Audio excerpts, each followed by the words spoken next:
In the heart of Kabul, hidden on a quiet street, stands a building most people walk past without noticing.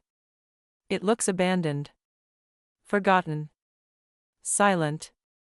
But this crumbling structure carries a story so rare, so tense, that it feels almost unreal. This is the Kabul Synagogue. Locals once called it the Jewish Mosque. And it was the last Jewish synagogue in all of Afghanistan. Back in 1948, Afghanistan was home to nearly 5,000 Jews. They lived, worked, and prayed here for generations. By the early 1960s, the community built this synagogue around a small courtyard in downtown Kabul. 2 floors. 2 sanctuaries. Dedicated in 1966. Its iron door was marked with Stars of David, a quiet symbol in a changing land. But history was already turning against it. As decades passed, most Afghan Jews left.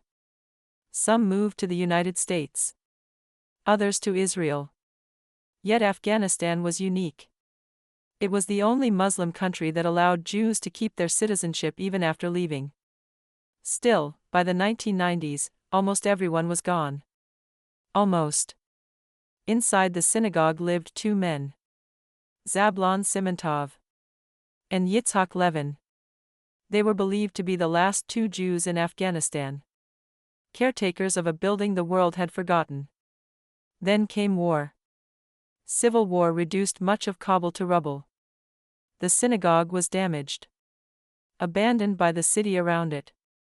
When the Taliban took power in 1996, things became even darker. They considered the synagogue un-Islamic. They ransacked it. Sacred items were seized. Silver bells. A silver Torah pointer. And most chilling of all, a Torah scroll believed to be 400 years old was taken away by a Taliban commander. The synagogue was stripped of its soul. Simantov and Levin were repeatedly arrested. Interrogated. Harassed. In a strange twist, the 2 men even fought each other.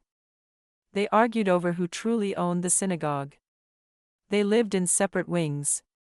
And sometimes, they reported each other to the Taliban. Both men were jailed because of it. By 2005, Yitzhak Levin died inside the synagogue. From that moment on, Zablon Simantov was alone. The last Jew in Afghanistan.